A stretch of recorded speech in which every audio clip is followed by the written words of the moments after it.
Update 47 has just released, and in it are 12 new ships, a remodel, and numerous new skins. This update is also special because for only the second time ever, this update is made up of 100% community submissions, meaning every ship was submitted by a community member. But I don't want to waste much time, so let's just get right into the first new ship. The very first thing I want to go over in this update is what has happened with the Coast Guard patrol boat. To put it simply, the Coast Guard patrol boat that we have had in the game since the very beginning is now gone. It has now been replaced by the Marine Protector-class patrol boat made by Noj. This ship is not a direct remodel, but instead a new ship entirely. Still though, it replaced the Coast Guard patrol boat, meaning that all players will still receive this ship for free. Its base speed is 22.8 knots, and at level 3 it has a top speed of 28.6 knots. This model is obviously a huge upgrade over the Coast Guard patrol boat that we had for so long. At the stern, you can find bollards, inflatable life rafts, storage hatches, but also what is in my opinion the coolest part of this ship. Right in the center, you can find a stored rib and a door that can be opened.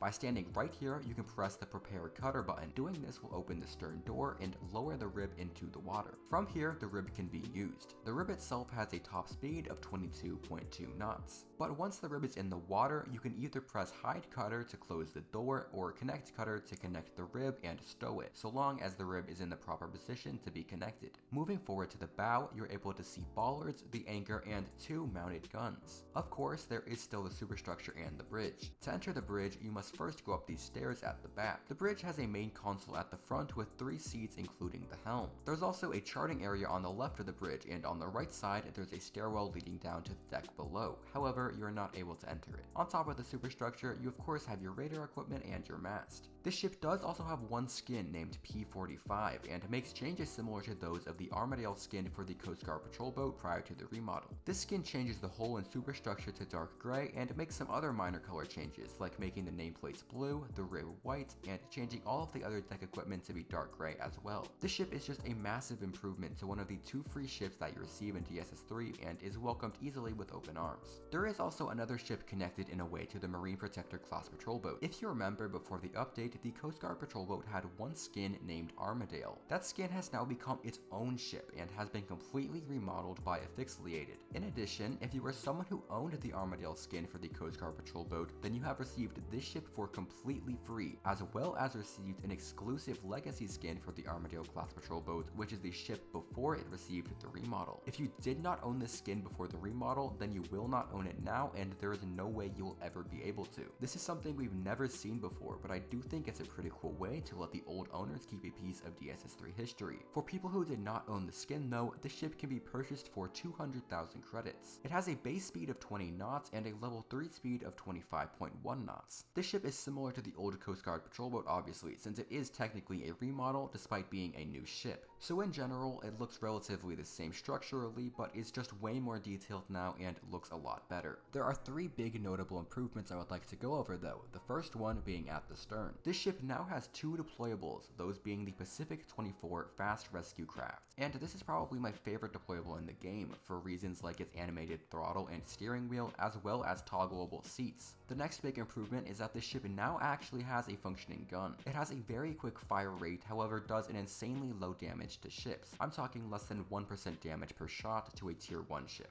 So you definitely won't be sinking any ships with this gun, or at least it's very unlikely. However, it can one-shot any player that it hits. This ship also received 15 noisemaker decoys. The third big improvement is obviously the interior, which like everything else has been greatly overhauled. The thing I really love is that it still kept the interior on the main deck. Though it's just a couple of hallways, it's definitely better than nothing, and it keeps the same general interior layout that the ship had before the remodel. The next boat I want to go over is extremely long awaited. The CB-90-class fast assault craft made by The Drawing Dog is finally here, and it is very cool. It costs 250,000 credits and has a base speed of 32 knots and a very fast level 3 speed of 40.1 knots. Despite the boat's small appearance, there is a ton packed into it. The exterior looks super awesome, and it has a very cluttered appearance and is covered in a bunch of small details. Some of the larger ones though include a non-functional gun in the center, inflatable life rafts, and depth charges at the stern. To go go inside, you can walk through this hatch right here. This will take you inside the main crew compartment, which has been fully modeled as this boat does have a full interior. On either side are 9 seats and 3 windows above them, providing a nice view outside. Moving forward, you can find the wheelhouse with 1 raised seat on either side. The seat on the starboard side is the helm.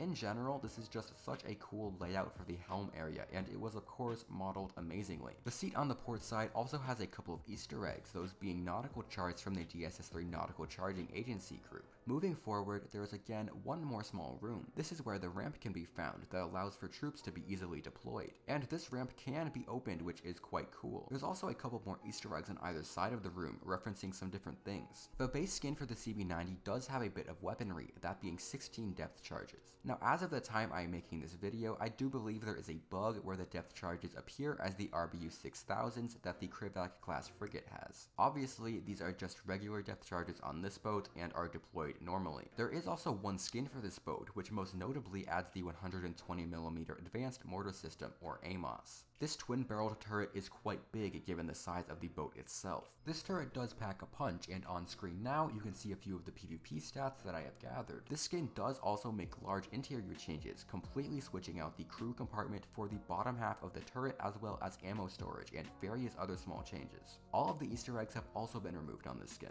The CB90 is a fun and agile boat and has awesome features like the functional ramp and of course its turrets. I personally cannot wait to use this more. Next up, I would like to go over one of the new submarines that has been added. First, I will go over the Churchill-class SSN made by Mikey and Spectre. This boat has a price of 2 million credits and a base speed of 90.8 knots with a level 3 speed of 24.8 knots. However, those are the surface speeds, and while underwater, the Churchill has a top speed of 27.9 knots. Now, as this is a submarine, there isn't a whole lot to say about the exterior. It of course looks amazing, but it's a bit barren. You have your conning tower in the center with a bunch of tech at top, and then there's also the dive planes a bit forward. But let's head inside and talk about the interior. We can enter by going in this hatch just in front of the conning tower. After going down the ladder, we can take a left to go into the main control room. Here you can find things like periscopes, sonar displays, and the ballast controls. It is a bit cluttered, but not so much that it's hard to get around. The Churchill's armament consists of 12 missiles, 24 torpedoes, 15 noisemakers, and 6 Moss Mark 70 decoys. There is also one skin titled Experimental, which changes the exterior appearance by covering the submarine in these tiles to aid with stealth, though in-game they are just for looks. But now let's go ahead and take a look at one of the smaller boats added in this update. The first small boat I want to take a look at is the Airboat, made by Pinballs and Fidget Stars. This boat costs 40,000 credits and has an insane base speed of 38.7 knots with a top speed of 48.5. This boat is very fast. It's also pretty small and mainly consists of 3 passenger seats and 1 seat where the boat can be piloted from.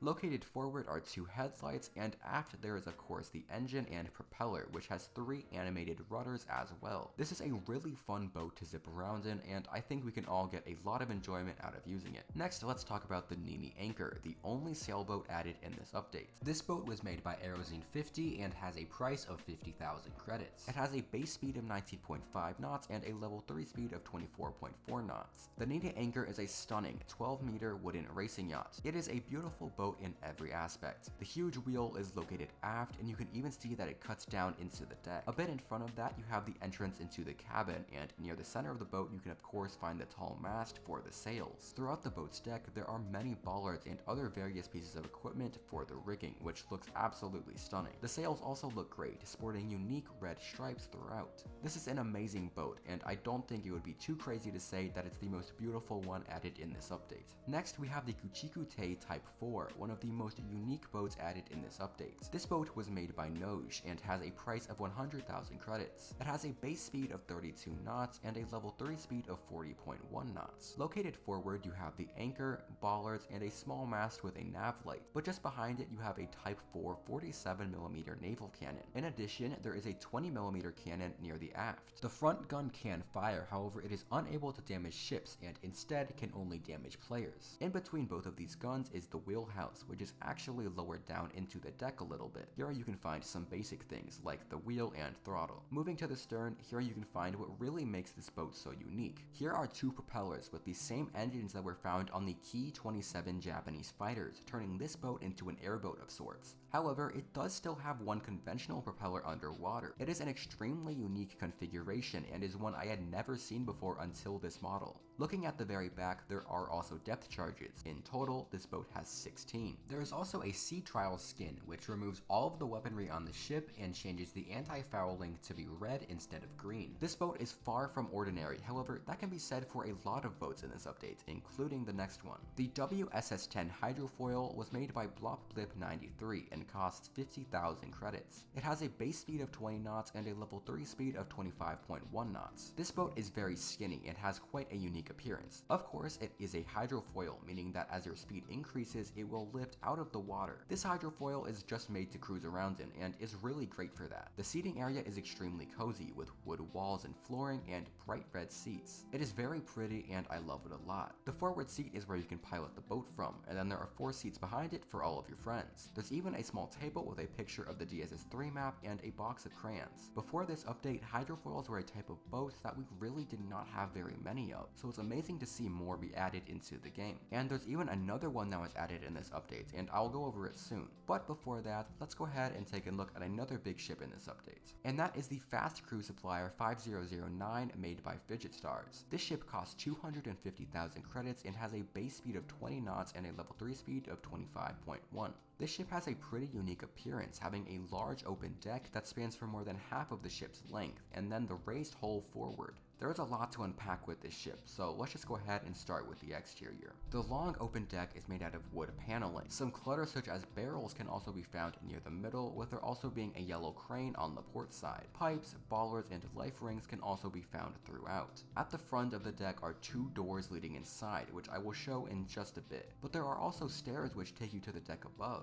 This deck is largely open for the most part, with there just being some inflatable life rafts in front of the bridge. At the very front, you can also find a little lowered area with the anchor. On the roof of the bridge, you have some various equipment such as radar and lights. But now let's head inside because it does not disappoint. Going through these doors on the main deck will take you inside a huge crew compartment. I did go ahead and count all of the seats, and in total there are 86. There's also multiple TVs hanging from the ceiling and trash cans near the front. There's also this nice little area in the back with some storage. Walking through this door at the very front will take you into a much smaller room with a ladder that will take you to the deck above on the bow, right where the anchor is. This crew compartment is extremely cool, and it is always amazing to see ships get interior besides the bridge. But speaking of the bridge, walking through this door will take us into a stairwell leading right up to it. This bridge is very modern with dark gray walls and dark blue counters. At the front you can find the helm with very high-tech controls both on the console and even on the chair itself. There's even more screens on this counter in the center of the bridge, and at the back you have yet another seat with tons more controls. There's even a little Easter egg of a wooden shark in the storage area. Now this is all amazing, but this is just the first skin. There are 3 other ones, however unfortunately one of them could not be added in this update and will instead come at a future time. But every skin is amazing, so let's go ahead and take a look at them. The first skin we have is the Coast Guard skin, which makes a ton of cool changes. Most notably, the hull's color scheme has been changed to make it a lot darker. The large open deck also receives a lot of updates. Near the stern, there are now 2 non-functional fire hoses as well as a new bollard in the center. Then on the starboard side, there is a huge new lifeboat davit and a brand new deployable which we have never seen on any other ship before. This deployable can of course be deployed like any other. This is the FRSQ 700 and it has a top speed of about 38 knots. Because it is so small, there's not a lot to say about it, but it looks great. Going back on deck, the inflatable life rafts that used to be located near the bow have now been relocated to the sides of the ship right here. There's also a new awning covering the very front of the deck. In addition, there's a new staircase on the port side which will take you up to the deck above. The last big change this skin makes is that it adds a gun up here at the bow, which is why the life rafts had to be moved. This gun does work and can deal damage to ships, however the amount is insanely low and is not a real threat. It can however kill people with ease. In addition to the gun, the skin also adds 15 noisemakers. The bridge interior does not change with the skin, however the crew compartment on the main deck is removed, meaning the bridge is the only interior on the skin. Let's go ahead now and take a look at the other skin available, which is just as cool as this one. This skin is the Search and Rescue skin. Immediately you will notice the bright red hull and also the black and yellow hazard stripes for the rescue zones on both sides. The changes made to the main deck are very similar to those made on the Coast Guard skin, just tweaked a little bit. For example, there is a new storage bin behind this bollard and there are no longer fences surrounding the fire hoses. One of the biggest biggest physical changes is the new crane replacement. This one is much bigger than the other one. The deployable is now also orange, but other than that it remains the same. The other big physical change is that a new room has been added at the front of the deck. It, however, cannot be entered. To get to the stairs leading up, you need to walk around the left of this room and continue down what now feels like a bit of a hallway. And up here you'll find that there is a ton of new deck space extending aft. Near the bow, some life rafts have also been removed. This skin does have all the interior as the base one, this time just with a few minor coloring changes, most notably the orange floor. But the huge practical use of this ship is with the fire hoses that do actually work on this skin, unlike the Coast Guard one. This makes it not only the biggest fireboat in the game now, but only the second one ever. It is really amazing to see another fireboat in the game because it has literally been over 7 years since we got one. As I mentioned, there was a third skin that could not be added in this update due to some issues with scripting it. That skin was the Yacht Tender skin, but ultimately I will talk about that more whenever it does actually come out. For now though, enjoy a couple of pictures of it. Lastly, I want to go over a couple really cool Easter eggs on this ship. If you look on either side of the ship a bit towards the stern, you can find the IMO number. This number is actually different for everybody because it is your Roblox user ID. It is a really cool Easter egg and is only seen on one other ship, that being the Arctic research ship. In addition, the port of registry will also change to whatever port you spawn the ship at. With that out of the way though, that does conclude everything there is to say about this ship. So let's go ahead and move on to another submarine. The Hyoteki-class submarine made by Noj is easily the new smallest submarine in the game. It costs 350,000 credits and has a base speed of 18.4 knots and a level 3 speed of 23. However, while underwater it will go slower. At level 3 it only has a top speed of 18.8 knots while underwater. Again, with it being a submarine, the exterior is quite bare. Even more so in this case since it is a World War II era submarine, meaning there is no super high-tech stuff to be found.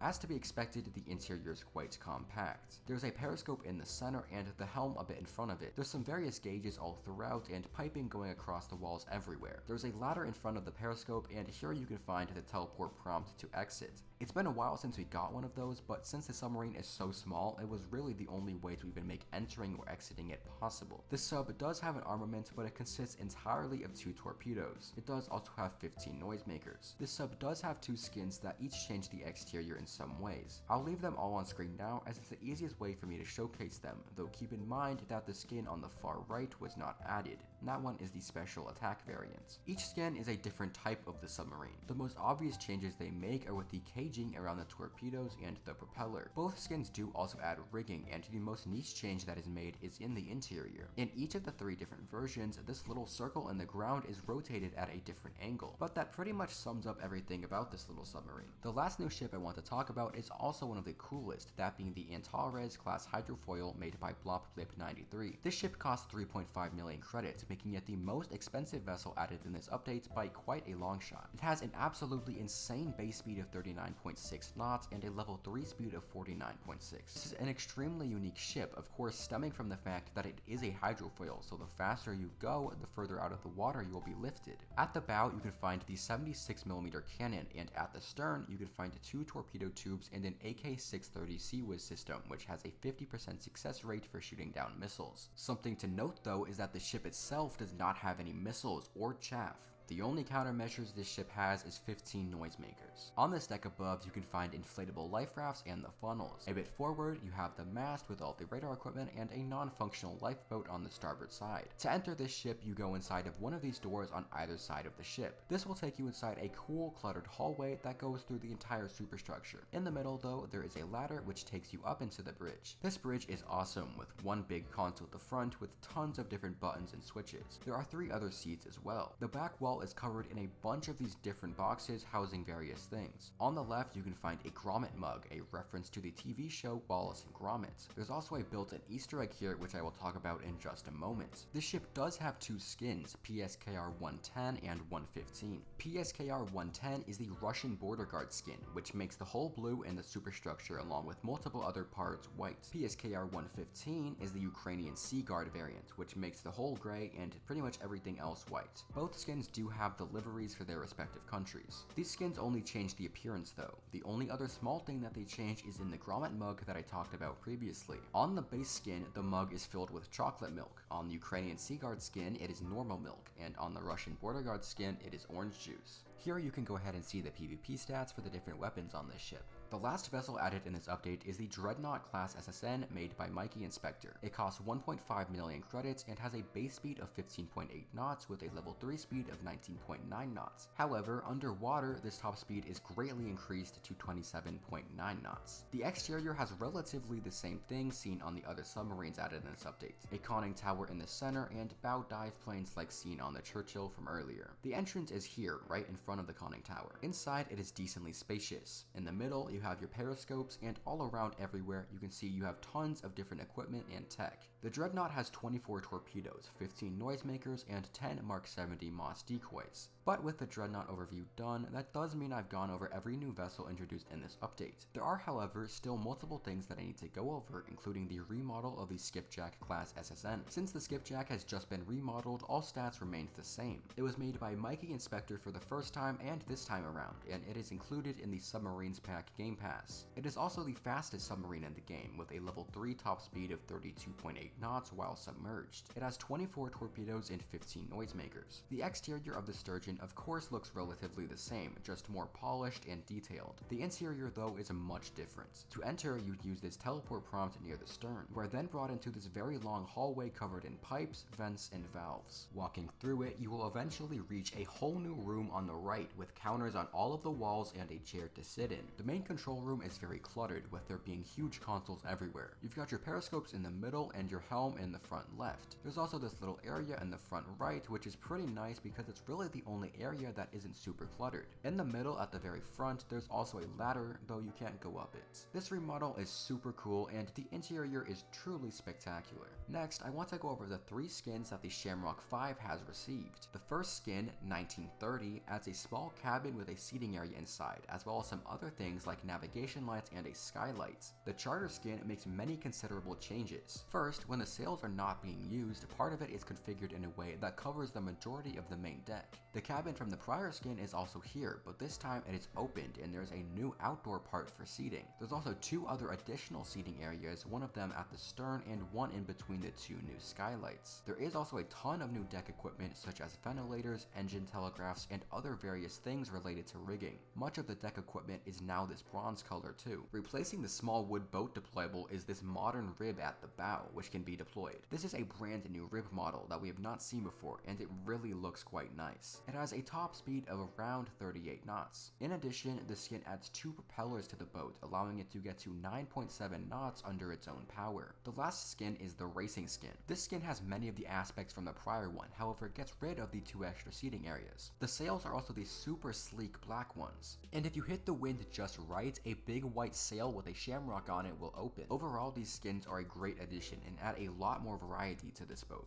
The charter skin, for example, looks entirely different from the base version. The last thing to go over in this update is the one skin that the Lusitania has received. This skin is called Postwar, and it is essentially the Mauretania after she was painted in 1933. This skin has a very sleek design with an all-white hull and all-white superstructures. She has her typical red funnels as you would expect, but also green anti-fouling below the waterline. While this is not 100% the Mauretania, as there are still many physical changes that would have to be made, one physical change was made above the bridge with the addition of a half wall going around the entire top of the bridge like the Mauretania did have. There is also a lookout post up here like you may see on the Greyhound skin. However, the Greyhound skin also has one behind the first funnel where the Postwar skin does not. But that pretty much sums up everything about this skin. And with the Postwar skin done, that does mean I have gone over everything new that was added in this update. This update was a pretty interesting one, not adding a single cargo ship and instead focusing on more fun ships and ones with a lot of unique factors. Seeing the Coast Guard patrol boat finally receive a remodel is pretty amazing, and it's nice to see new hydrofoils. And we finally got a new fireboat, which will make putting out fires on big ships a lot more interesting. If you did enjoy this video and found it helpful, a like and subscribe would be greatly appreciated, and my Discord server is linked down in the description for anyone who may be interested. Thank you all very much for watching, and until next time, I will see you all later. Bye.